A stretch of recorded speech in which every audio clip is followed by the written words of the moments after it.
Good afternoon, everybody. I'm Jonathan Roush, a guest scholar here at Brookings. All of you in this room know that last November, the states of Colorado and Washington legalized marijuana in the teeth of a U.S. federal prohibition, something that no jurisdiction in the modern world has done, outright legalization of not only consumption but distribution, sale, and so on. And those two states are not likely to be the last. There are bills in the legislatures to legalize in Rhode Island, Massachusetts, Maryland, Vermont, Nevada, Oregon, Maine, Pennsylvania that I know of.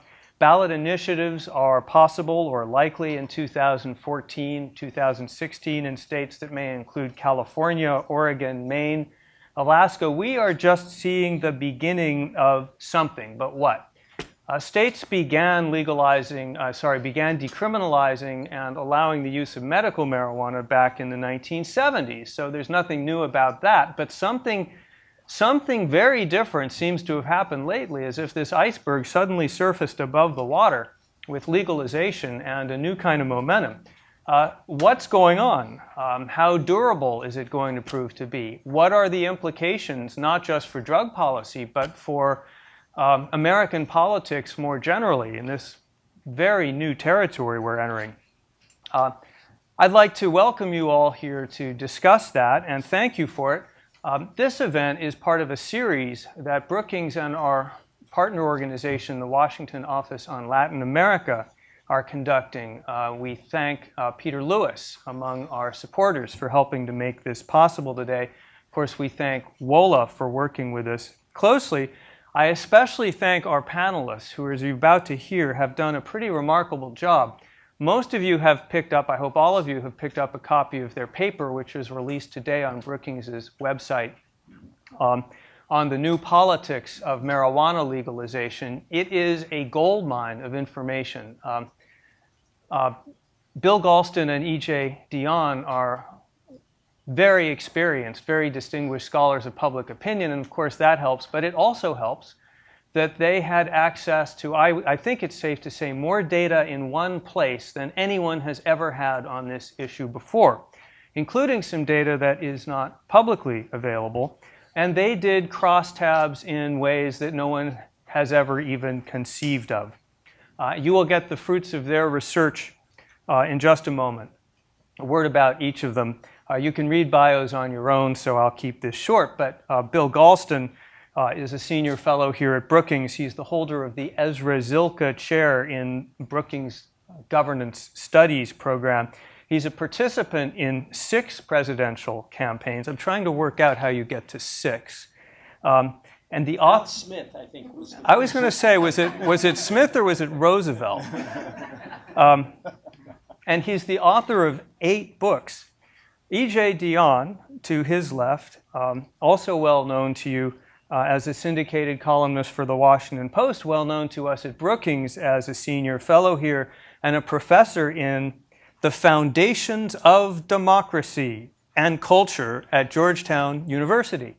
A great title, by the way. I didn't write it, but I love that. I'd like to have that on my business card. Wouldn't fit. They will. Small title. They will each talk for about 10 minutes each on different aspects of their findings. Our 2 commenters are just really couldn't be better. Anna Greenberg is a senior vice president of Greenberg Quinlan Rosner Research. She has 15 years experience in both polling and public opinion research and the methodologies thereof. She has worked with many elected officials, many advocacy groups. Directly on point for us, she has done extensive polling and research for advocates of drug policy reform, including, among many other things, she led the research supporting Washington's successful Initiative 502, which is the legalization initiative that passed in November. She's also been active on this issue among other states. She's done work in California, Oregon, Alaska, South Dakota, Arizona, the list goes on. She has expertise in women and politics, LGBT rights, religion and politics. She's a great person to talk to about social issues. And I also want to make sure to thank her publicly for access to a goldmine of data which she and her colleagues have developed in the course of their research over the last 2 years. I think our panelists will agree that they benefited greatly from access to that work. Last but hardly least is my favorite rising star in the world of political commentary, a man to watch if there ever was one, a reformed lawyer, but no one is perfect. Sean Trendy is a senior elections analyst for Real Clear Politics. He's someone I've always watched because he does his own thinking, his own research, and looks fresh at the statistics every morning to understand what's really going on. He's the author of the 2012 book, The Lost Majority, Why the Future of Government is Up for Grabs and Who Will Take It. And he is the co-author of the 2014 edition of the Almanac of American Politics, often called the Bible of American Politics, which he will be co-authoring with the distinguished Michael Barone. For those of you who are online and who are following on Twitter or who want to tweet a question, we are taking questions via Twitter today. Our hashtag is MJLegalization. MJLegalization. With that, I'll cede the floor to Bill Galston. Well, thank you, Jonathan. It's a pleasure to be part of this panel, I must say. Each of us has 10 minutes, and I have 7 points to make in my opening remarks, and so I will be brisk. If I had an academic's 50 minutes for a lecture, I would share with you my analysis of how the change in sentiment about the legalization of marijuana tracks the cultural history of the past 4.5 decades of American history. You have, I think, a rise in the early 1960s through much of the 70s, a decline in support, a dramatic decline in support, starting in the late 70s and running through much of the Reagan years, stabilization, a gradual rise during the Clinton years, stabilization during much of George W. Bush's term, and then a takeoff like a rocket in roughly the past 8 years or so. Pro-legalization sentiment is up 20 points in just over a decade, driven in part, but as EJ will argue, only in part by rising social liberalism among young adults. According to the Pew Research Center, you have a narrow pro-legalization majority for the first time in history, and that broadly tracks what other surveys are saying. So that's my first point. Dramatic upsurge in support for legalization. Point 2, this upsurge is broadly based. In recent years, support for legalization has risen in every subgroup we examined. Men and women, blacks, whites, and Hispanics, Republicans and independents as well as Democrats, conservatives and moderates as well as liberals, and among all ages and every level of education. 3, this shift is not driven by moral conviction, unlike many other social issues. Yes, the share of Americans who view marijuana use as immoral has fallen from 50 to 32% in just 7 years. On the other hand, the share who view it as moral has barely budged and now stands at only 12%. So what's this missing half of the population? Well, they don't see it as a moral issue at all. And that, it seems to me, is close to the heart of the matter of these shifts. So if they don't see it as a moral issue at all, what do they see when they look at it as a practical issue? Well, this brings me to my 4th point. Public perceptions of basic facts have changed in ways that prepare the ground for a shift towards pro-legalization sentiments. Let me just list 2 of the major perceptual shifts. First of all, marijuana is no longer considered worse than alcohol, along the dimensions that most Americans bring to that judgment.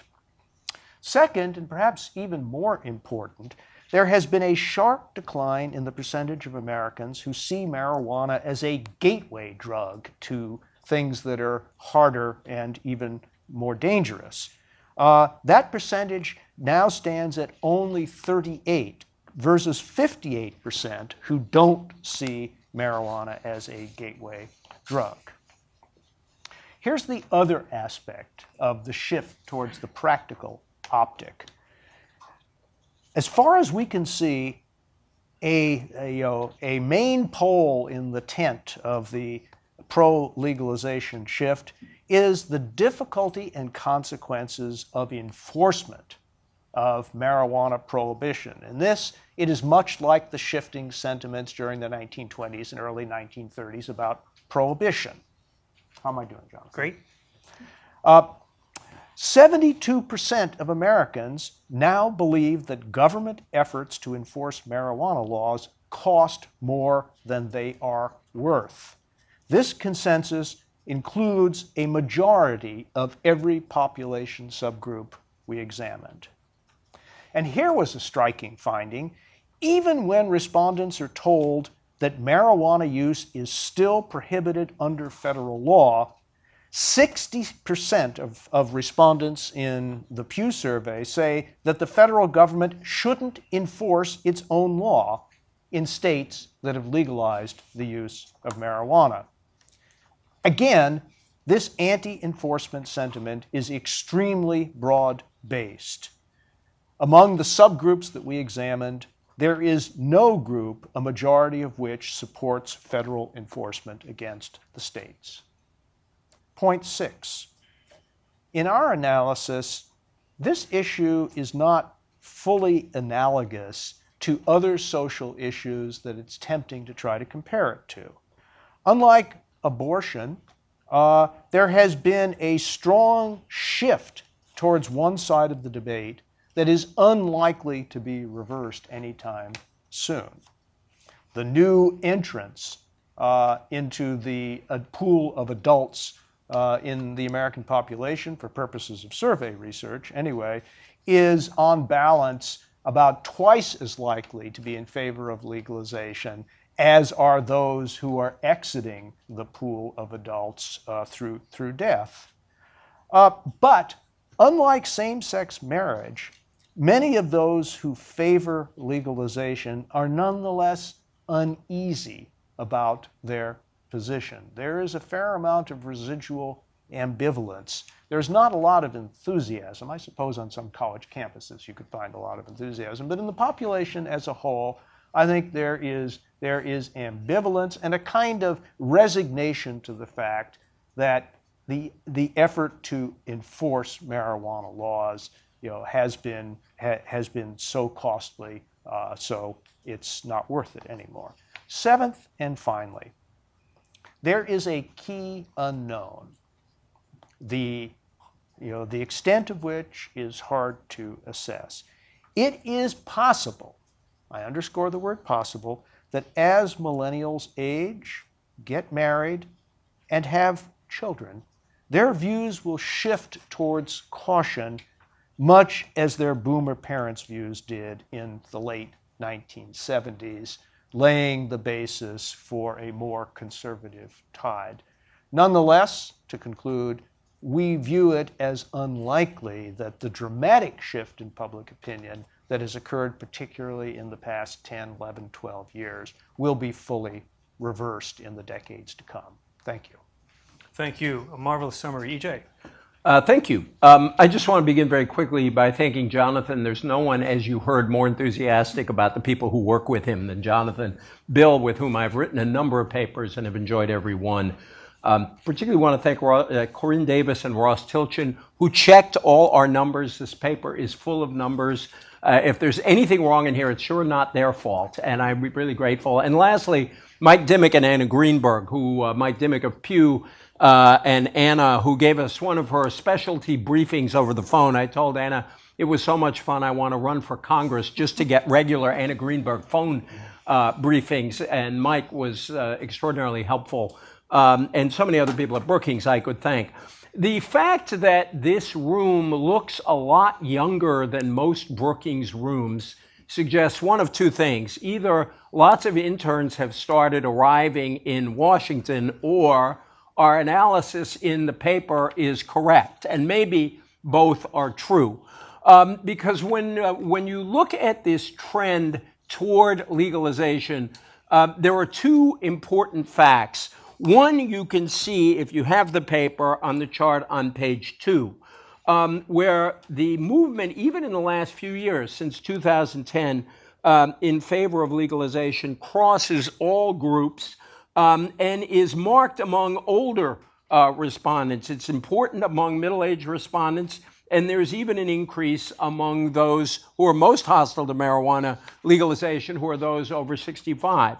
But the other aspect of this, which makes it so interesting to speculate about what the future on this issue is an interesting clumping by age. It has some things in common with the movement toward support for gay marriage, but also there is a difference. On the one hand, what it has in common is there is a large gap between those under 30 and those over 65. If you look at chart 1 on page 12, you'll see the numbers are almost exactly reversed. 64 to 34, the 18 to 29-year-olds favor legalization. By 33 to 64, people over 65 oppose legalization. That would suggest, and it's what underscores how the way Bill ended, which is we are very unlikely to return to a time when there is strong, overwhelming opposition to the legalization of marijuana just by virtue of generational change. But the clump in the middle is, the opinion is much more closely divided. Among 30 to 64-year-olds, 53 to 55% favor legalization. There's been some important shifting in that group towards support for legalization, but that that makes it somewhat different from gay marriage, and I will come back to that. Where I'll just say that where opinion is on an almost straight line by age, so support just regularly rises the younger the cohort gets. I was telling you, and it must be fun to poll on this issue because it's not like all other issues we're dealing with. One of the things that struck Bill and me when we were going through the data is that this is not, it does not have quite the partisan or ideological flavoring that so many other issues have. Yes, there is partisanship and ideology here, not surprisingly. Democrats and liberals are more likely to favor legalization than Republicans or conservatives. And if you put them together in the smaller groups, liberal Democrats are very strongly for legalization, conservative Republicans are strongly against. But what's striking is that there are very large minorities in each of these groups, liberal, conservative, Republican, Democrat, who dissent from the dominant view. Thus, to 37% of both conservatives and Republicans favor legalization. Thus do 39% of Democrats and 25% of liberals oppose it. The relatively small partisan gap in comparison with other issues can partly be explained by the fact that Republicans are nearly as likely as Democrats to say they have used marijuana. 43% of Republicans reported past use, as did 47% of Democrats. Perhaps this gives us some ideas of how we can reach a budget deal on Capitol Hill. Reported use among whites and blacks is identical, but much lower among Hispanic.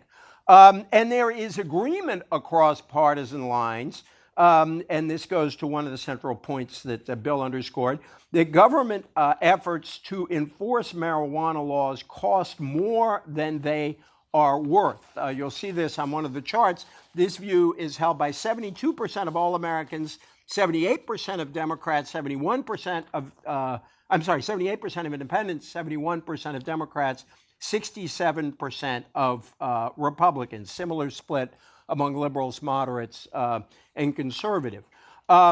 It's also striking that even among opponents of legalization, there is great skepticism about the value of enforcing laws against marijuana and significant support for giving states that legitimize it leeway to carry out their experiments. It turns out that there are a lot of conservatives who not only mouth slogans about states' rights, but actually believe them. Conservatives are among the strongest opponents of legalization, and yet their traditional sympathy for states' rights and also their skepticism about government efficacy weakens their support for strong enforcement.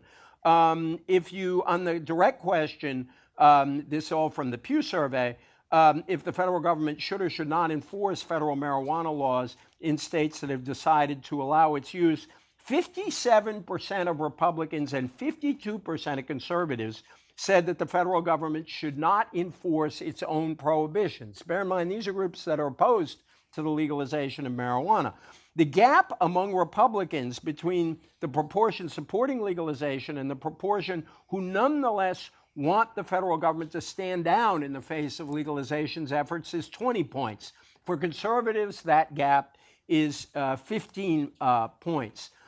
It's also, in a way, nice to know that Democrats and liberals are somewhat consistent on this as well. There's no states' rights gap for Democrats and liberals. The proportion of Democrats who oppose legalization is 39%, and those who favor federal anti-marijuana law enforcement of marijuana laws in the face of state action is 35%, a 4-point gap.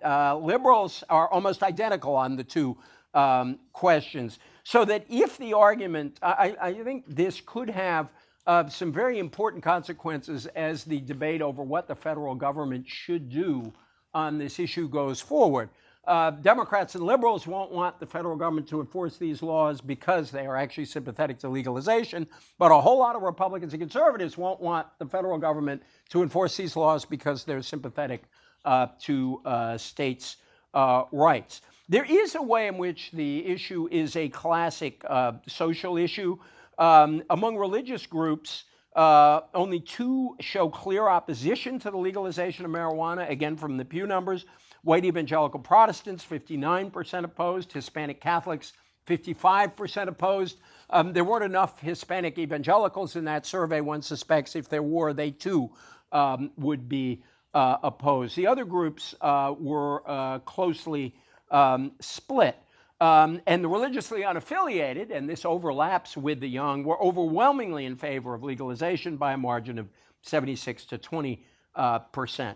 A similar and even stronger pattern emerges based on attendance at religious services. Those who attend once a week or more, 63% of them oppose legalization. Those who never attend, only 30% oppose legalization. Again, this is a classic social issue in certain ways. And for white evangelicals in particular, as Bill said, for most of the country, it's not a moral issue, but for white evangelicals, it is. 32% overall say that smoking marijuana is morally wrong, but 55% of white evangelicals believe this. There's some interesting evidence which we can talk about in the discussion on the parental gap. It appears from the Pew data there is no gap between parents and non-parents, though a difference between married parents and unmarried parents. But we've seen other survey work that suggests there is a parental gap. I think Anna might elaborate on that for us a little bit.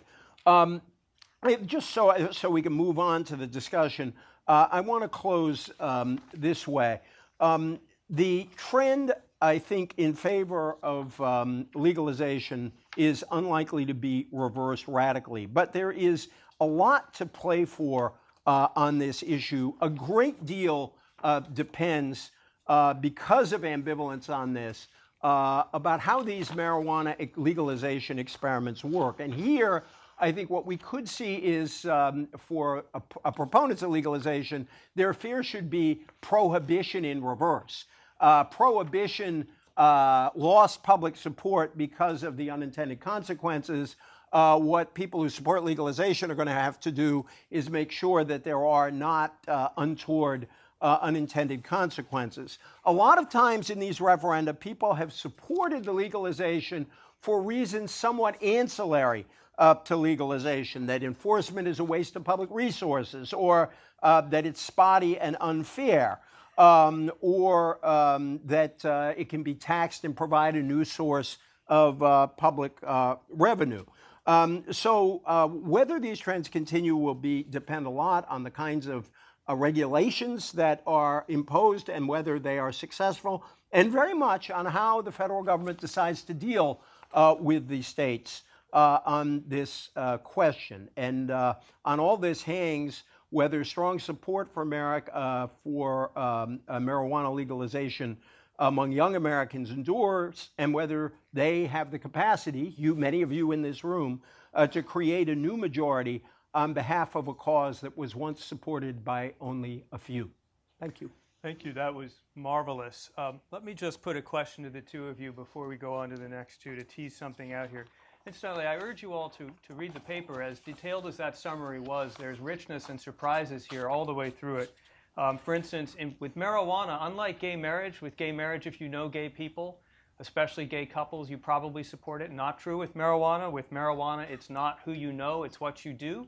If you smoked or used marijuana, you probably favor legalizing, but knowing people who smoke or use marijuana does not have an effect on legalizing. All kinds of interesting things like that. Now, here's a question for you two about the future. You obviously don't know the answer, but to get your sense of it, if I'm reading this paper right, what you're saying is, in effect, the consensus has already shifted far enough so there is no going back to a sustainable top-down, one-size-fits-all policy of prohibition, that's unlikely to be supportable in the future. Is that a correct reading? You want to? I thought you were asking them. I'll ask these two and then you're bring the asking two them. of you in for your opening comments. I just wanted to follow up with a question. Is the consensus shattered to a point where we can no longer have a national policy of prohibition of marijuana? Well, Or does that depend on these outcomes that you're I talking would about? respond. I would respond this way.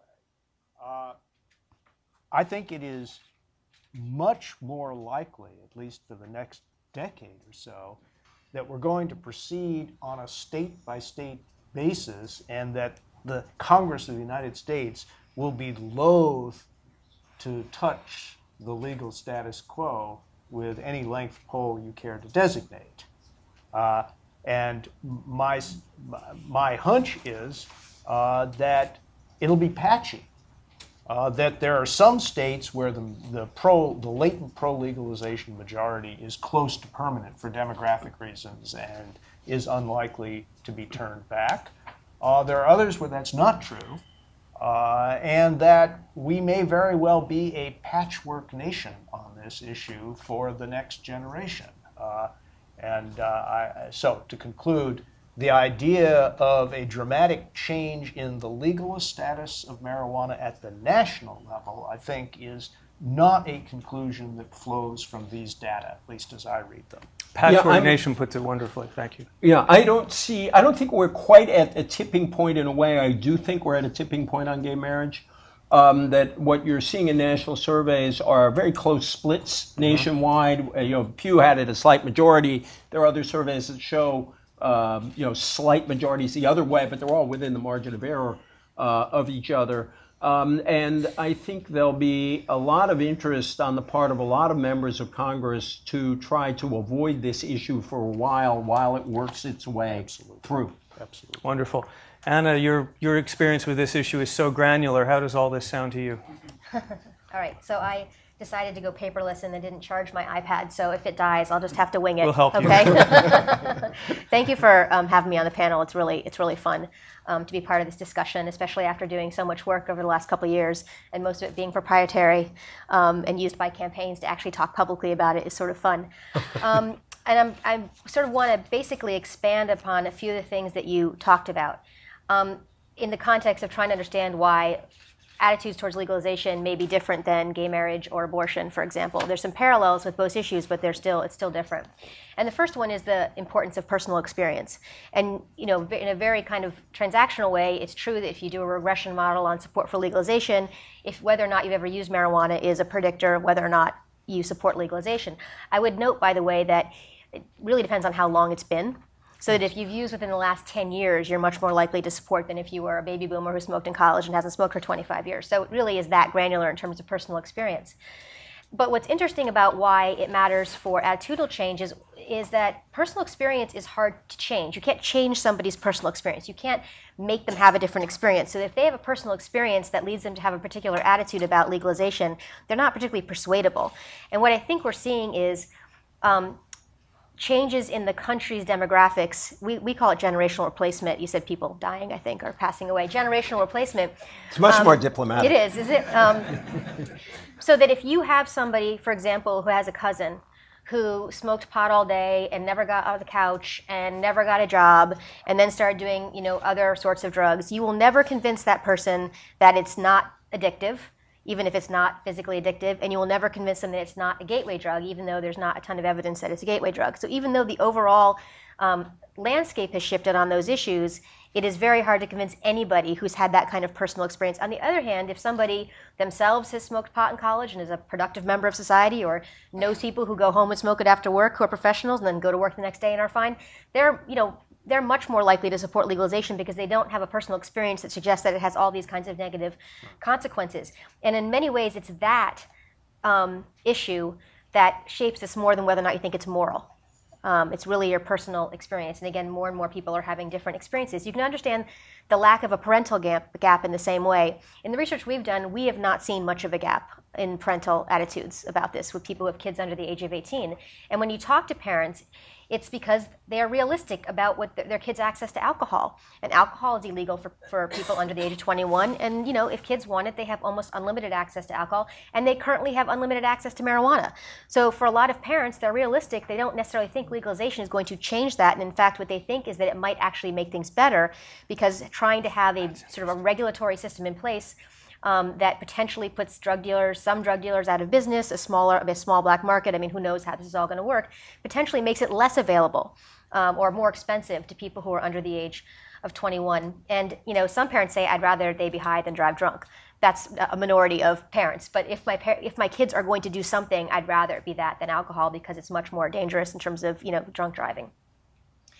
So at any rate, the personal experience from the perspective of a political consultant who tries to run campaigns, it's very hard to think about trying to influence people's views about those issues.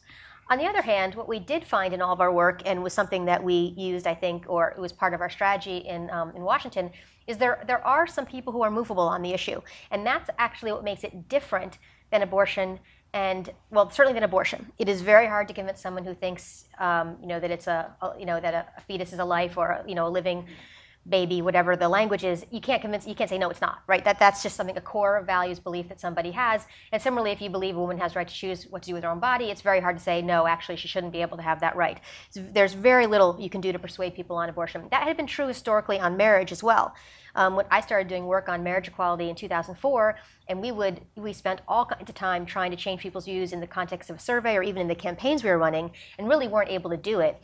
And what's happened is generational replacement, but also more and more people coming out has changed people's personal experience. And that has as much impact than any of the messaging work that we did. This is where marijuana is actually a little bit different.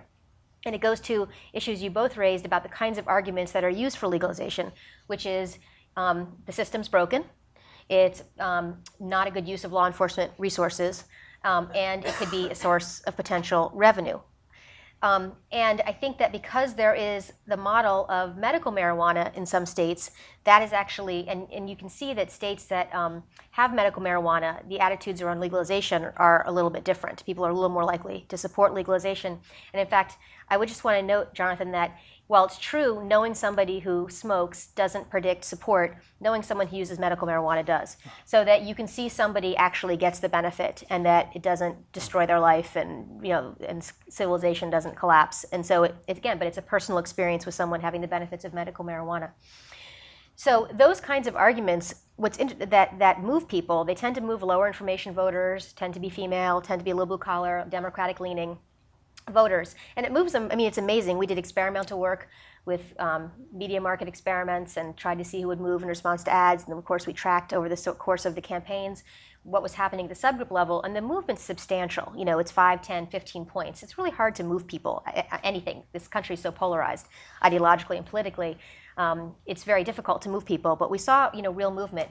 And my view is that part of why we move people was, first of all, there's a lot of common sense. People actually don't think that it's working, that prohibition isn't working. People are still smoking as much as they want to and whenever they want to and wherever they want to for the most part. So that people generally think it's not stopping it, and they generally think it's true that probably law enforcement resources could be used for violent crime or for taking down gangs that are selling as opposed to dealing with individual personal use or personal possession.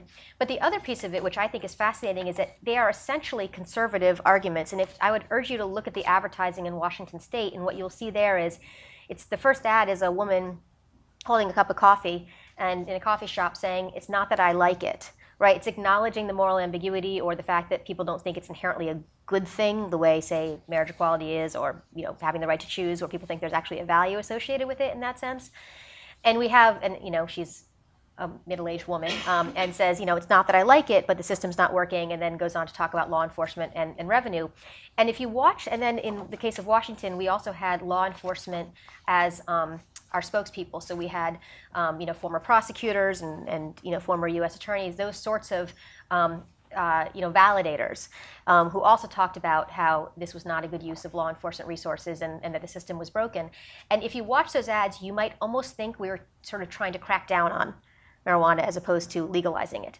And what you see is that, for example, while it's true that in the polling you cited, 63% of people over 65 oppose legalization, well, 44% supported it in Washington. It was a lower number in Colorado, over 65. And I think, in essence, because it's inherently a conservative argument that we can control this and regulate this and stop crime and save money and fund things and make it harder for kids to get it. So there's essentially a conservative argument around legalization that's powerful and persuasive to people. And again, some people have actually seen it happen in real life, and that's why the medical marijuana example is helpful. So when I was doing focus groups in Colorado Springs, where there are medical marijuana dispensaries, there was a woman who was a middle-aged suburban housewife who said, "Wow, the lights got turned back on in the park, and they're now taking the garbage out of the park because of the revenue from the medical marijuana dispensaries." And she said, "I didn't never think I would support this, but actually, I think this is a good thing to get this revenue." So I mean, there's all kinds of questions about revenue, but and how much you can realistically raise and how you tax it. But regardless, that argument was powerful in part because she'd had this personal experience with the medical marijuana revenue. So where we go from here, I agree with both Bill and EJ that the national conversation matters a lot. And while it's true that people generally disregard the federal interference, in fact, we tested that as an argument against legalization, and that was not a powerful argument that the federal government might come in and shut it down. It is the case that if there were kind of a federal effort, and I'm just saying if, because you could easily see this going the wrong way for the federal government, depending on how heavy-handed or how it's handled. But it could have a chilling effect. We don't know. It could. On the other hand, if the federal government sort of basically just ignores it, which seems to be what's happening right now, then potentially the systems get put in place. Doesn't make much difference. The sky doesn't fall. There's some revenue, and we see the kinds of changes that you're talking about at the state level. That state by state, it'll get passed as other states see how other states operate as models. I also think how these schemes are implemented makes a big difference, and how the ballot language is written and the statutes are written matters a lot about cultivation and distribution and how you actually collect revenue. So all of that is sort of an unknown. There are some models from the medical marijuana dispensaries and some real important lessons learned from that, and a lot of that's been incorporated, but it's still we still don't know. I will tell you that when we did the research before Prop 19 in California, that when we did focus groups and surveys in around LA County, where you have a lot of the medical marijuana dispensaries and a lot of the stories about that sort of it going awry, it had very little impact on public opinion about legalization. So it's not clear how much implementation will matter. It might or it might not in terms of public opinion. Two other things. One, you could go to, this is just in terms of public opinion, you could go too far and alienate your allies. So, for example, there are plenty of people who support legalization who don't actually want a tightly regulated system and taxes imposed on marijuana. Because in some places like California, you basically have de facto legalization under the current system because it's so easy to get a medical marijuana referral, I guess. It's not prescription. So you have to be careful, from a political sense from the left. And the other piece is we don't really know what's going to happen on the right. One of the things that's really interesting and makes this issue different from both marriage equality and abortion is that there really isn't opposition. There isn't funded opposition. I mean, there's no Mormon church funding NOM. There isn't the massive kind of pro-life complex funding, terrible, ballot initiatives. And there was very little spending. There was some spending in Colorado. There was no spending in Washington against it. It's hard to see where that money comes from, honestly, unless there's somebody who has a personal interest in it. But there isn't a lot of organized opposition to it. And so that also, I think, but we'll have to see, that could change, that could evolve. So I think that the future is very uncertain. And while I agree that I don't see public opinion reversing itself, in part because of the importance of personal experience and the experiences of the states and what that ends up doing to the electorate, which is more and more, in my view, more and more acceptance over time, and maybe even seeing the benefit of a regulatory system. I certainly think that the voters in Washington and Colorado saw the benefit of a regulated system over an unregulated system. But that said, there are all these unknowns about implementation, about federal government, about opposition, and the left that we don't really know what the impact will be. Fantastic. Here's your unfair question before we go to Sean. Unfair prediction question. For the next 5-10 years, are we talking about a series of hard-fought battles at the state-by-state level, or are we talking about a shift in opinion which basically just leads to a wave of adoption of legalization almost regardless of what legalization supporters do? Well, I think it depends on how it's pursued. If it's pursued legislatively, I think it's a hard-fought battle. If it's pursued through ballot initiative in Western states, I'm not suggesting they passed easily, but 55% is not a bad number. Now, granted, it was a presidential year, but we actually we took the Washington and Colorado electorates and modeled it like it was a 2014 electorate, and they both would have passed. Mm-hmm. So it wasn't just about the demographics of a presidential electorate. And we don't have a lot of paid opposition. So I am not suggesting by any stretch that passing these initiatives is easy. It takes a lot of money and professional campaign and research and done right. That being said, without... You have an interest in believing I do, lots of research. But without paid opposition, it's not as hard fought, I think, as like a legislative fight where you have legislators who are worried about getting reelected and whether or not voting for legalization might affect their ability to get reelected. Would you care to guess on the next couple legalization initiative states? No, I would not. Darn. Nice try, though. There are other people in the audience, like Steve Fox, Sean I'm sure, Trendy, who can tell us where. I was especially eager to have you here because you're new to the drug policy and marijuana debate, and because what's happening here isn't just about marijuana, right? It's just part of a larger cultural story about politics. Talk about that for a bit, if you would. Yeah, well, I did want to start out thanking Brookings for having me, and especially Jonathan for inviting me to sit in some really prestigious company. It's probably a Bush League move for me to admit that I'm a little bit in awe, but I'm a little bit in awe. So this kind of ties in, I think, a lot of what people have talked about today, especially Anna talking about the way that the pro-marijuana forces or pro-legalization forces have framed the debate in terms of essentially conservative arguments in some respects. Because the question is, we hear about this age cohort data, both with regard to marijuana legalization and with marriage equality.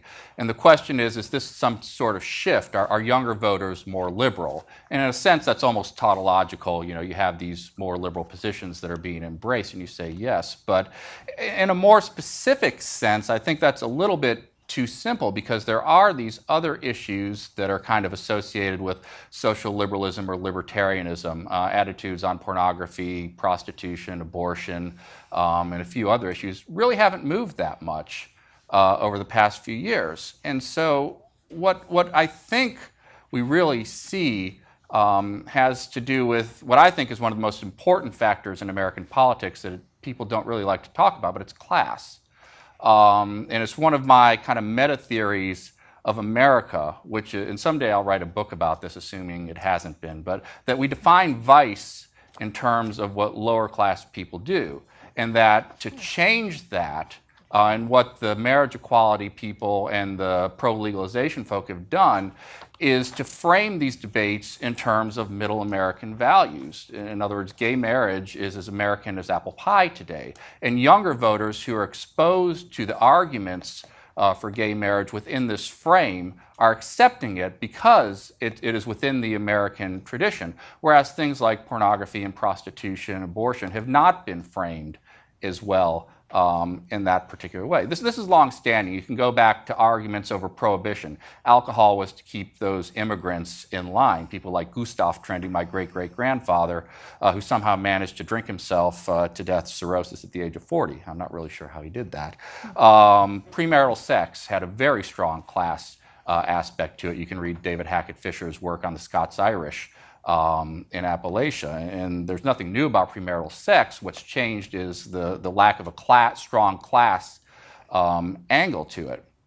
And so you go back and you ask, why was marijuana, which seems to many of us to be such a harmless drug, especially compared to alcohol, why was it illegal in the first place? And the answer is it was brought to America by Mexican-American farm workers largely. It was perceived as being used by African-Americans, and it got lumped in. We treated it as a street drug. And you can look at letters. There's a wonderful and horrific letter from a law enforcement officer in Louisiana to Herbert Hoover in the 1920s saying, look, this stuff is more, I can tell you, this stuff is more dangerous than cocaine or opium, my firsthand experience. These were the reports that we're getting back. And this is the way that it was framed to the silent generation and the greatest generation, films that we now consider campy like Reefer Madness. And there were a whole slew of similar. Marijuana, Weed with Roots from Hell was an actual movie title. This is how it was introduced to people who are today in their 80s. And so it's not really surprising. If you go back to 1979, 72% of 30 to 49-year-olds thought that marijuana should not be legal, and 84% of people who are over the age of 50 believed it should not be legal. When you got down to the baby boomers, though, it was a much closer split. And the reason is what we've been talking about, that baby boomers encountered it in college. Some of them continued to use it in their later life. And if you've been around people who are high on drugs, it becomes immediately obvious the last thing that they're going to do is go out and beat someone up. I mean, I would much rather be around someone high on drugs that I don't know than someone drunk, because it's just a mellow experience, and people saw that. Marijuana. You mean marijuana? What did I say? High on drugs. Oh yeah, marijuana. It is distinct. Maybe he has a broader view than everybody on the panel. But and if you look at the data, the charts, the wonderful charts in this pamphlet, you'll see that actually the class angle to it has inverted. It is people with low incomes that are more likely to think that it's a gateway drug, that are more likely to think that it shouldn't be legalized. And it's even more striking when you consider that the people in the very lowest bracket probably include a lot of college students who are probably skewing that upward from what adults in low-income brackets believe. It's the same thing we've seen with homosexuality. To someone born in the 1920s and 30s, it was unthinkable. I mean, literally, didn't know even what homosexuality meant, talking to my grandparents. And legal sodomy is flat in Gallup from 1978. Support for legal sodomy is flat in Gallup from 1978 to 1996, around the 43 to 44%. What's going on during that time period? Well, the face of the gay rights movement is ACT UP throwing down communion wafers in churches. It's gay pride parades. And then you see this tick-up start in 1996, and I don't think it's accidental that that's when Ellen DeGeneres comes out of the closet on television. That paves the way for Will and Grace. That paves the way for Modern Family. The Democratic Party's message changes from a more libertarian, we need to let people do what they want to, hate is not a family value. Which is a brilliant frame, and it puts it strongly in the American tradition of families. We start to see, part of what happens, if you look before Ellen, a lot of the even somewhat favorable people you'd expect in media depicting homosexuality, it is a downscale, almost dirty sexual event. Things like Deliverance, Pulp Fiction. When you start talking about Ellen and Modern Family, it's about as bourgeois a depiction of gay life as you can possibly imagine. And so, you see, even with this different exposure back in 1982, 61% of college grads thought that sodomy should be legal, as opposed to 22% of those with just grade school educations. That's the largest split among all the cohorts in the Gallup polling. Now, you compare this with some other issues. Adultery and polygamy are still in single digits in most polls. And adultery is bad because it's bad. Polygamy is not something you think of your next door neighbor doing. It's people in cults in weird places in Utah is the face of the polygamy movement. I've always thought that if 3 or 4 Hollywood couples came out as pro-polygamy, you would probably see that number jump up to 30% pretty quickly because the face of it changes, the way we think of it changes, and as the argument were to become about family and so forth, the thinking of it changes. Pornography, this shocked me, but attitudes towards pornography have not changed over the past 12 years. 30% thought it was moral in 2001, 31% thought it was moral in 2013. The reason it shocked me is the internet. But it's still not something that's really discussed in polite conversation. I think when you get up to an age where people are married, the adultery factor plays in there, but it's just not been mainstreamed yet. Prostitution is still something that you go to the bad part of town to engage in. And abortion is something that just, it's not something you see a lot of celebrities admitting to. It's not something that's celebrated. Most Americans still see it as something of a necessary evil. There is a majority support for abortion, but if you ask about the morality of abortion, those numbers are flipped. So again, to me, this really isn't about a liberal or libertarian cultural shift. It's the way that these things are argued about in society. Even marijuana, you think about the depiction of it in Back to the Future. The 1985 movie, it's the black musicians who are getting out of the car and smoking marijuana. Today, the depiction, the most common pop culture depiction of it is weeds. It's all about the plucky housewife who sells to the suburban jungle. And so, I think if there is an interest in pushing other issues forward, the real lesson is that it has to be framed in terms of law enforcement, in terms of family, in terms of money, things that appeal to the great American middle class. That's a brilliant observation. E.J. Dionne has a habit of framing unfair headlines out of panel discussions, and I think your unfair headline would be, analyst says pot smoking is a bourgeois family value. Once an issue crosses over to the right side of the tracks, becomes bourgeois middle class, does that mean it's all over for prohibiting that thing? I think it is mostly all over, unless something comes up to push it back. I mean, swings them back the other way. Yeah, even on alcohol, and I'll just be real brief. I mean, we're still a patchwork nation. People forget about it. When you get to rural counties in the South, there are a lot of dry counties out there. Oklahoma didn't legalize liquor by the drink until 1986. You had to actually bring your bottle of booze to the bar, and they wrote your name on it, and it went up on the shelf. You wanted to say a word on this. Yeah, first, Sean clearly showed he has no need to feel awe. That was a great discussion, and researchers will be mystified as to why people suddenly switched from C-SPAN to rent weed with roots from hell. And then we'll wonder, how did that happen? But here's an interesting thing. I totally agree with you that morality is often defined in class and racial terms. And I don't think there's any doubt that a long time ago, marijuana use was associated with Latinos and African Americans and therefore disdained by large parts of white middle-class America. What's striking now is it's crossed over, and I don't think the data shows that marijuana legalization is quite as much of a class issue now as that analysis would suggest. In our own numbers from Pew, there isn't a whole lot of difference either by income or by education, the two together often a decent measure of class. There's a bit of a gap, but not an enormous class gap, so that I think the interesting question is when it crosses a certain point, does class disappear? And maybe I can toss that to Anna. And just off Anna's presentation, there are two things that struck us in our paper, which is the people who want to legalize marijuana, probably under the tutelage of very smart political consultants, were very smart to begin with efforts to legalize medical marijuana, because there is an enormous difference in attitudes toward medical marijuana versus marijuana for recreational use.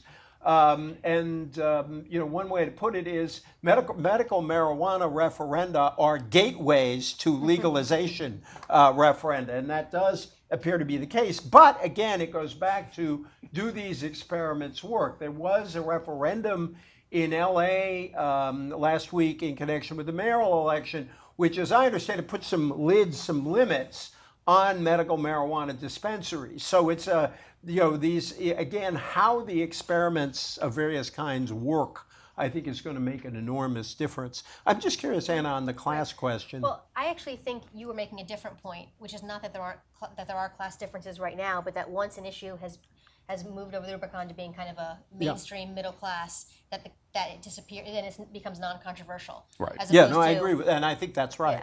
Yeah. But in terms of the numbers now, I don't see a great class split on this issue.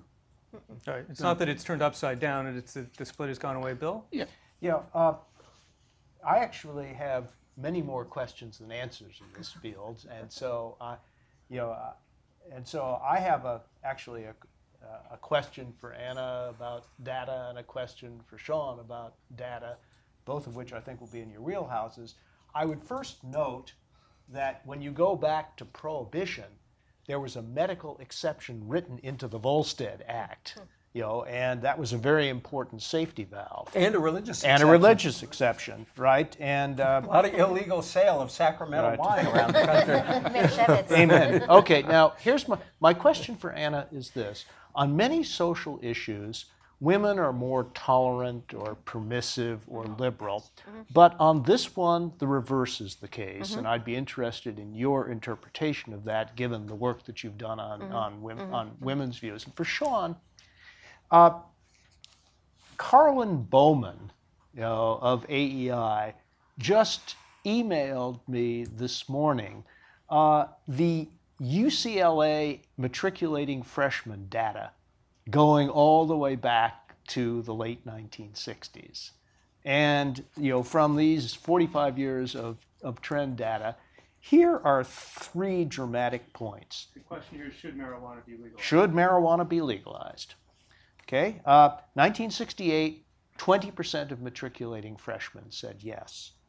10 years, a decade later, 1977, 51% said yes. About a decade after that, it was back down to 17%. In what year? That's 80s, the late 89. 89. 89 was the nadir. And then And now it is? now it is, well, they last did it a few years ago. It was back up to 49%, and I'm sure it's significantly higher than that now. Given your broad cultural views, how is one to interpret these dramatic swings among people of similar ages and similar backgrounds? These are matriculating college freshmen, no class differences at all, presumably. What's going on in your hunch? You want to go first? Sure. Because then I'll forget the question by the time you finish.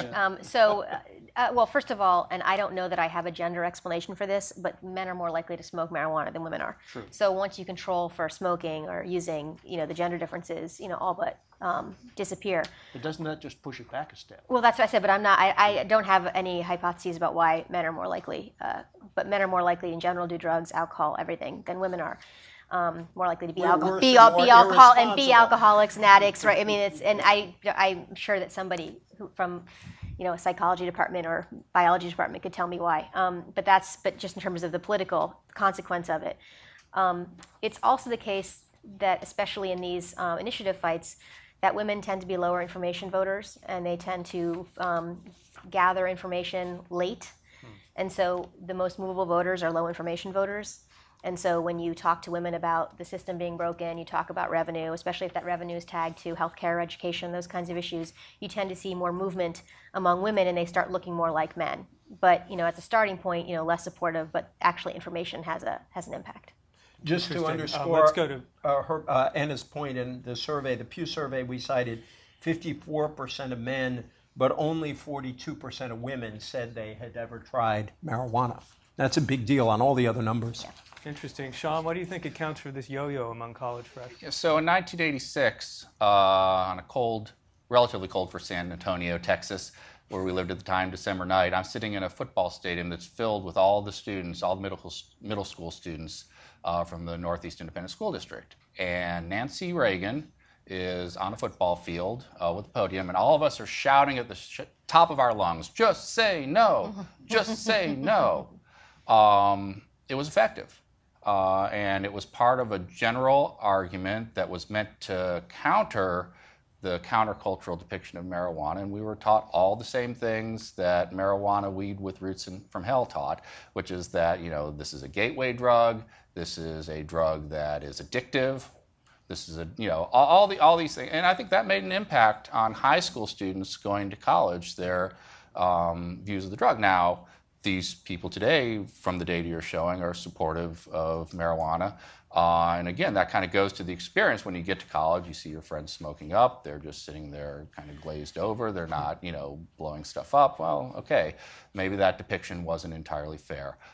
Brief point on the class. When I said that, if anything, there's the class's argument is inverted today, there's a slight distinction. What I was saying was that, if anything, it's gotten to the point now where upper class people are more supportive than lower class people. It's not a huge distinction, but it's just striking how much I suspect that has changed. And if you had done this poll with the income cohorts in the 1950s, I bet it would have been just down at the bottom for the really rich members of society. You could argue that last time you had a swing back in opinion among college freshmen toward prohibition, it was because the wrong kind of people were doing it and we were worried about it.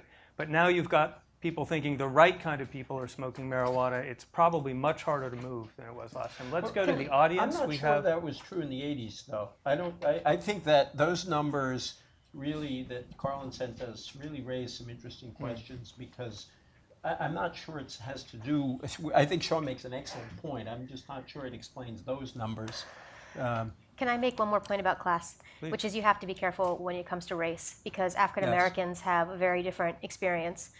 In the sense that you have the impact of the way it's enforced, and also the, well, in my view, the kind of racial injustice around sentencing and enforcement. Yes.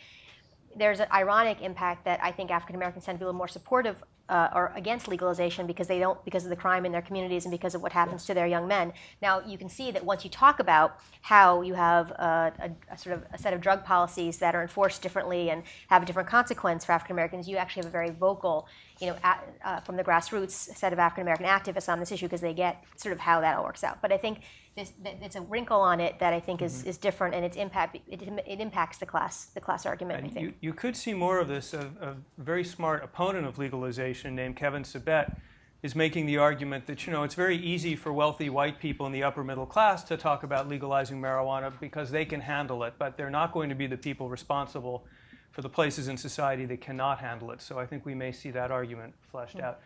We've got a lot of amazing people in the audience. What I'm going to do is ask for 2 or 3 at a time and kind of lump them so we can get to a lot of people as possible. I'm going to start way in the back, in the far back corner, gentleman with a red tie and a dark suit. Please, by the way, everyone keep your questions short because we've got a lot of folks here. Thank you, John Magnuson with the National Council on Alcoholism and Drug Dependence.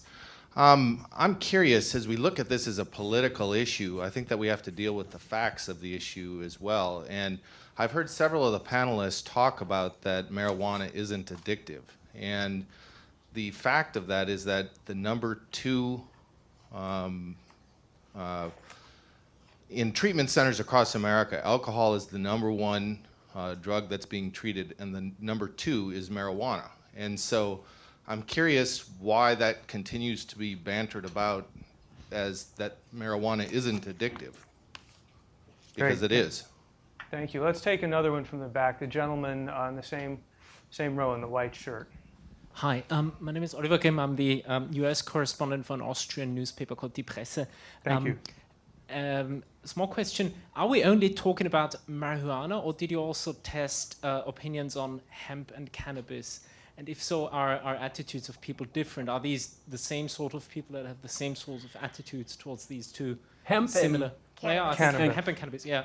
Sort of same but different. Sure. Different drugs. And the second question, if you think that the US is going to continue with this state-by-state piecemeal approach towards legalization, what do you make of the European experience, particularly in the Netherlands, that is one of the very few European countries where it's legal under certain conditions, and who have actually introduced more severe regulations because they've seen a huge influx of people who only come to the Netherlands to certain places like Maastricht simply to get high and to, behave in not particularly pleasant ways. Thank you. Great, thank you. Let's take one more from the back and we'll work our way to the front. How about the gentleman in the blue shirt here who's been... Hi, Tom Donlan with Barron's, and I'd like to ask Anna in particular, but how it's possible to frame a persuasion for parents in particular, in the same way that other questions just raised about actual addiction. Clearly, I was a parent of young children in the 1980s, and it was clear that a lot of parents my age and younger were willing to support the Just Say No campaign that Sean experienced because they were afraid that something real bad would happen to their kids. How do you frame an argument? How do proponents frame that argument to persuade parents? Great set of questions. On the first one, we don't have addiction experts here. It's not that kind of panel. But there's an interesting question about why marijuana is perceived as basically fairly benign. Is that what all the polling shows at this point? It's perceived as a non-addictive substance? Well, the main way that we tested it was relative to alcohol. And there is, I think, a perception that it is safer than alcohol, both that it's less addictive and also that you are not impaired in the same way when you're high from marijuana than you are when you're impaired by alcohol. People will say in focus groups, no one dies from being too high, but you certainly can die from being too drunk, or no one gets in their car and kills somebody. So there's that relative to alcohol. I'm not a scientist and I haven't done the research on addiction. My understanding from just having to write surveys on it is that no one's suggesting you can't abuse marijuana just like you can abuse anything. What they're suggesting is that it's not physically addictive the way nicotine and narcotics. That's my understanding of it. Maybe someone in the audience can be more clear about it. But I don't think that anybody, certainly in the legalization movement, is suggesting you can't abuse it, just like you can't abuse, anything, including legal substances like alcohol. So. Yeah, a point you make that's very important. To me, it's the big takeaway of the paper is that no one out there or very few people are viewing marijuana as a positive good or a benign and good thing. They see prohibition as a lesser of evils. Is that a fair statement? No, the greater of evils. I'm sorry, legalization as the lesser of evils. Well, I mean, first of all, just to be clear, at least in my own remarks, I was careful to report on public sentiment. I don't recall reporting my own on that or any other question. The question that I was reporting on was not the addiction question. It was marijuana as gateway to harder drugs question. And there the sentiments are pretty clear, but we make no representations about the relationship between public opinion on this question and underlying medical data. That would be well beyond my competence. Yeah, and this is why results will matter. Yeah, I'm sorry, Jonathan, but that was only a piece of the question you put to me. Go ahead. But I can't remember the other piece. Oh, well, Because I'm we've got, 67. yeah, well, I'm there too. So we've got a lot on the table. So it'll Could I come just back. reiterate, I don't think we, not in this paper, not up here, make any claims about addiction one way or the other. Yeah, we're not. And the paper actually does not take any stand on the issue in question. We're trying to report data on what the public thinks and why the debate seems to have gone the way it has gone. And we don't have any data on the gentleman's question about fine distinctions among hemp, cannabis, and the like. I'm not sure the public makes that distinction, but Anna would know better than I. Just to be clear, so similarly, I'm not talking from actual data that I've gathered. I'm suggesting in focus groups, when we talk about whether or not it's addictive or what people, if they think it is, it's that kind of comparison to other kinds of drugs that people react to and that's what I think drives the kind of comparison of marijuana to other things when I'm thinking about public opinion. But I'm not making a medical, argument or a scientific argument. Can I talk about kids? That Please. question? Okay.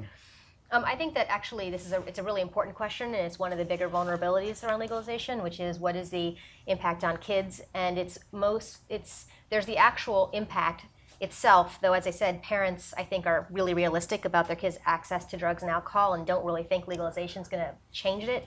In fact, it might make it harder for kids to get access. So there's some thought among parents, I think, that if you actually had a state-regulated system, you'd actually be able to protect your kids more. But the other piece, which is harder to answer, is that for parents or for people who think it is a gateway drug, then they think it is a signal that you're sending to kids that it's okay to do drugs, right? And that could be, anything, right? Any drug. So, including drugs that people perceive are much more harmful, right, than marijuana. And what I think it's important for us to answer that question. And it's important, I think, and what you see, I think, from the legalization movement is a heavy emphasis on the kinds of penalties that are associated with selling to kids who are under the age of 21 or 18, depending on, but I think 21 is the consensus, just like alcohol. The kinds of regulations that have to be in place around the background checks for people who are selling. In other words, trying to create a system that actually is reassuring around what it can do to actually prevent younger people from smoking, because obviously the current system does not prevent younger people from smoking. So it's much more about kind of putting pieces in place and providing reassurance that it is not sort of a, here's a, sort of a, you're sort of given free, it's not a free-for-all to just do drugs, but actually it's a way to try to regulate kids' access to it. That's an important point, and one I'm going to volunteer as an answer to the question from the Austrian gentleman about what do you do about, what if Washington and Colorado become the pot suppliers for the entire country because you can't control the flow of marijuana outside their borders. That's the number one thing I believe the federal government will be looking at in evaluating the marijuana experiments in those states. I think number two will be access by children. And I think that's the number one thing the public will be looking at too. It will be a disaster for proponents of legalization if they cannot control that. That's why in many cases it is legalization proponents who are advocating reforms like the ones of medical marijuana in California. They want to see a regulatory system in place so that they don't throw out the baby with the bathwater. But those are exactly the kinds of outcomes I think we'll be monitoring. Let's go to another round of questions. We've got plenty more. Let's be fair and start from the front this time. This gentleman here, then we'll Hold on, wait for the mic, please. Yeah, there's a mic coming. Thank you. Rick Blake, Strategic Health Resources. We represent pharmaceutical firms and biotech firms that are interested in using cannabis as for therapeutic uses. I'm just going to say, first of all, there are over 900 strains of cannabis, and what are we talking about when we're talking about medical marijuana? We actually don't know because of the DEA's regulations in terms of the use of cannabis in clinical trials. So we actually don't know what we're doing. My question here. That's reassuring. No. I mean, I'm in terms certainly of a first in Washington. No, but this is terms of medical uses, and there is a lot of anecdotal data for Kaposi syndrome in HIV patients in terms of the application of it. So I'm just saying, given that this is a public policy forum, do you see the shift in the landscape of a political opinion in terms of changing some of the impacts on how we conduct our clinical trials, the goals that we could use in terms of cannabis and clinical trials in this nation, because we're missing the boat, at least we think so, in terms of the therapeutic uses of cannabis. Thank you. Lady on the aisle behind you had a question. Hi, Alicia Caldwell with the Associated Press. Can you guys address the California model? They were the first to go with medical marijuana. They went full bore, if you will, into the mid-90s. There were, some describe it as more dispensaries than Starbucks, which is astounding for most of us. And now we're stepping back. The referendum last week to limit it to 135 dispensaries in Los Angeles. The Supreme Court of California ruled last month, I believe, or earlier this month, rather, that states or cities, rather, can limit and zone out dispensaries. They voted down Proposition 19 and now seem to be taking that step back as Washington and Colorado take the steps forward. Great, thank you. Let's get one on this side. Let's go to this gentleman up in the front with the yellow and brown tie. 2 rows up. We'll do the middle next, you guys. Hi, I'm Andrew Stevenson. I'm with the Consortium of Social Science Associations. You mentioned the Just Say No campaign and Nancy Reagan. Do you think that society, we've reached a point where it's too late for another Nancy Reagan? Great question. Can we have another moral movement? Great question. Impact on clinical trials. Has anyone tested opinion on research on marijuana? I mean, the vast majority of people in this country in every state support medical marijuana, support people having access to it. So it wouldn't surprise me if we tested whether or not we should be doing research on it in the federal government. We're going to try. I would assume the majority favor it too, and I think the Obama administration they basically said at the beginning, we're not going to go after medical marijuana. Now, there was the Holder letter, which was a little less clear in California, right before the 19, but I think I'm not suggesting the Obama administration was going to let NIH do clinical trials, but they certainly were taking a step back on it relative to previous administrations. I don't know. I mean, I think that from public opinion perspective, I have to believe the vast majority of people would support doing that research. I was just going to say the same, that because, I mean, the difference between medical marijuana and views on just legalization for recreational purposes is so large that I suspect there would be support. Just on could there be a step back? Alcohol is a subject on which opinion in America has really gone up and down over a very long period of time. And it would not surprise me if we had that pattern to some degree on marijuana, which is to say the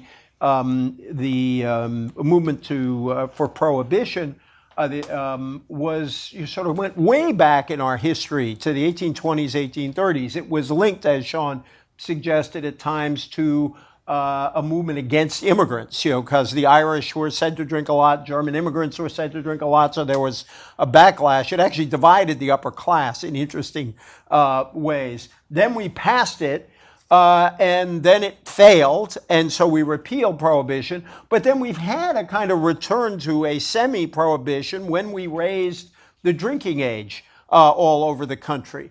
And there is now a movement among some folks, particularly in college towns, to kind of push it back on the grounds that 18 to 21-year-olds are drinking anyway, and you're turning them into criminals. So it would not shock me if there is some ebb and flow on this again, even though we say in our paper we don't think it will ebb as much as it has in the recent past. But I suspect there could be ebb and flow. Bill? Yeah, and I think that analysis helps to frame the history of the California model.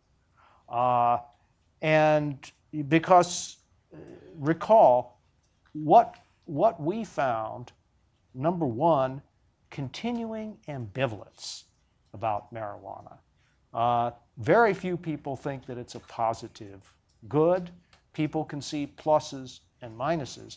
But second, this is driven by very practical considerations about enforcement, the costs of enforcement, and the unintended consequences of an enforcement regime. It does not surprise me at all to learn that there can also be unforeseen consequences of a pell-mell legalization regime that, for the same set of practical reasons, might incline people to draw back without doubling all the way back to the status quo ante. I would guess what you'll see in California is continued public movement toward favoring a general regime of legalization coupled with a regulatory movement to further restrict that. Both of those things can happen at once, and I suspect it will.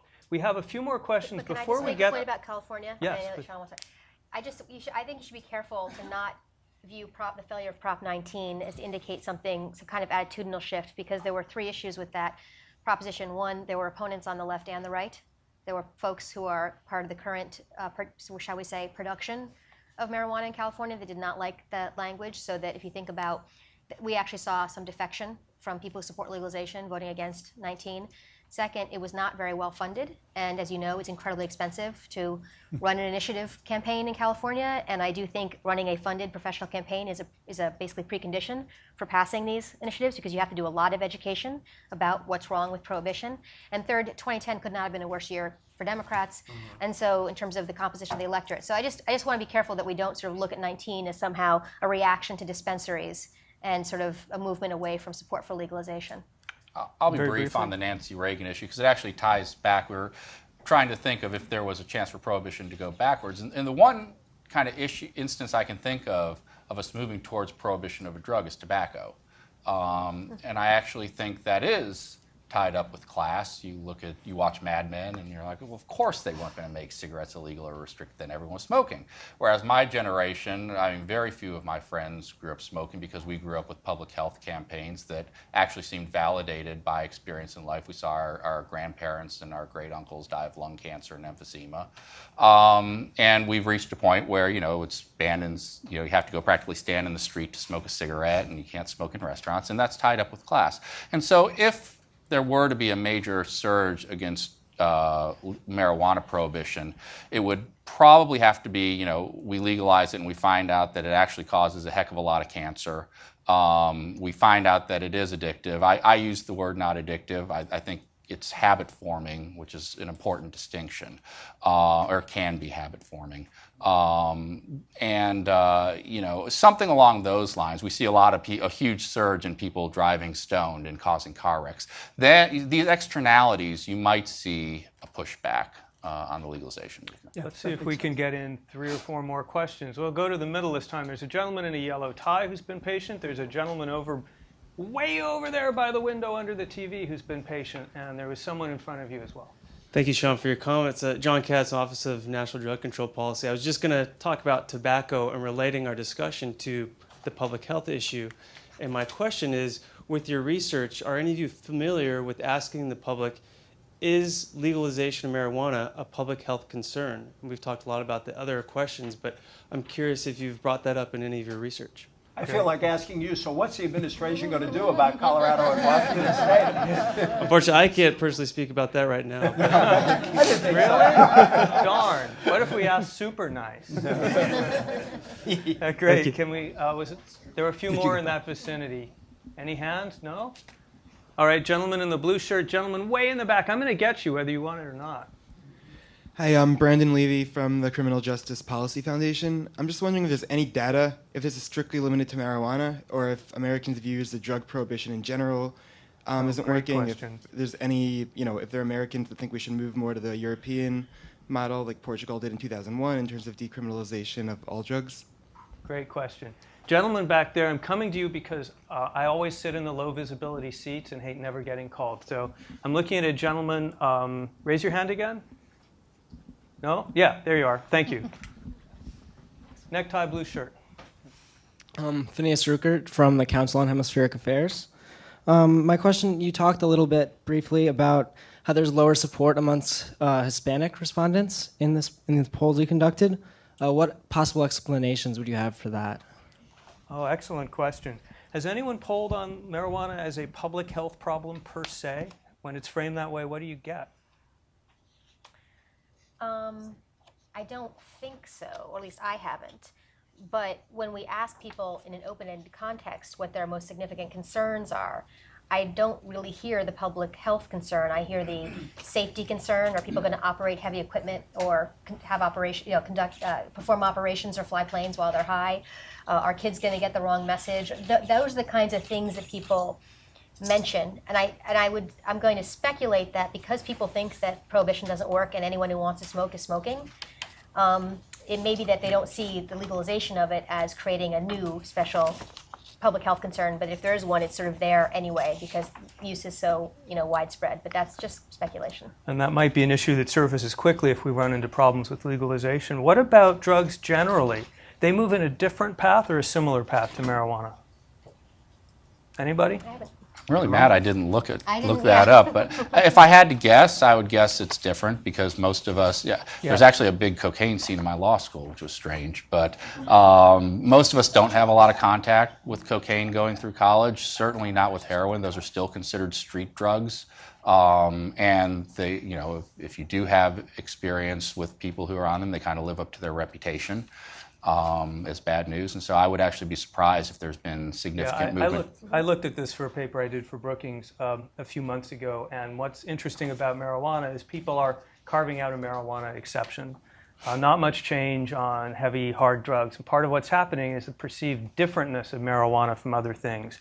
It's moving more toward the alcohol or maybe even tobacco category. The others are not. Hispanics, any idea? Yeah. Bill. Do you know Bill's to gonna talk to speak to it. Hispanics? What I was going to say is ask Anna, and if you had a thought, because I am very glad you asked that question, because it was something that jumped out at me as an excellent question, and I couldn't find in the data we had a good answer to that question. Which It made question me you want to want go now? back to find some more data to try to figure that out. Anna, do you have a Which question are we talking Bill, on about? Hispanics? Let Do Bill you have answer a- first. Well, I guess I would query the premise of the question just a little bit. And I would direct you to, the appendix chart 1 on page 12, where, if you ask the question just flatly, do you think the use of marijuana should be made legal or not? Whites, non-Hispanic whites, 52-45. Hispanics, 51-47. No statistical difference. African Americans are a little bit more pro-legalization than whites or Hispanics, but there's not the Hispanic exception there. And then if you ask a key factual question, now let's look at chart number 2 on page 13, does marijuana lead to the use of hard drugs? Here again, you have 38% of whites and 39% of Hispanics saying yes, 58% of whites and 59% of Hispanics saying no, no difference whatsoever. Once again, African Americans are a little bit different, but not startlingly so. As a matter of fact, I think probably still inside the margin of error, as I'm. No, but in fairness to the gentleman, Yeah. he was responding to something I said, which is that among the religious groups, Hispanic Catholics were one of two groups to show a majority. You're quite right that perhaps the difference isn't as big, it just happens to be a majority, but they did jump out compared to the other religious groups. So I think that's where his question came from. You are correct to underscore that maybe the fact that it's a majority isn't that important because the other numbers are not all that different, but they did seem to stand out from the other groups.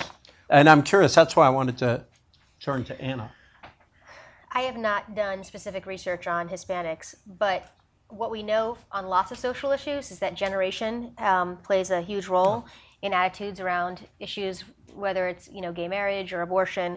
I wouldn't be surprised if those generational differences exist among Hispanics, and it's a different generational issue than the overall age issue, which is to say that the personal experience somebody has if they were not born here is the country they grew up in. I don't know enough about Mexico and El Salvador and all the countries of origin for immigrants here, Hispanic immigrants. But that's whatever that experience was probably influences their view about this as much as anything else. And for Hispanics who are born here, especially if they primarily speak English, they look like everybody else on just about every single issue. There's no real difference. So some of those numbers on Hispanic Catholics may be driven by whether or not someone's first generation or was born in a different country. One of my takeaways from this paper, and a reason I urge you all to read it and dive into the details, is the filters we're often used to using in Washington to evaluate issue polarities are partisanship, ideology, and ethnicity, and those turn out to be significantly less important on this issue, which is much more cross-cutting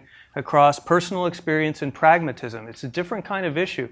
I urge you all to read the paper. It's a marvelous piece of work. We've only scratched the surface. I thank you all very much for coming. Again, I thank our partner WOLA, Peter Singer, for helping fund this, and especially our panelists. I neglected to mention that Sean came all the way down from Columbus, Ohio, to be with us today. I'm sorry, not Peter Singer, Peter Lewis. I apologize. I'm a bit tired at the end of this session. Again, thank you all very much.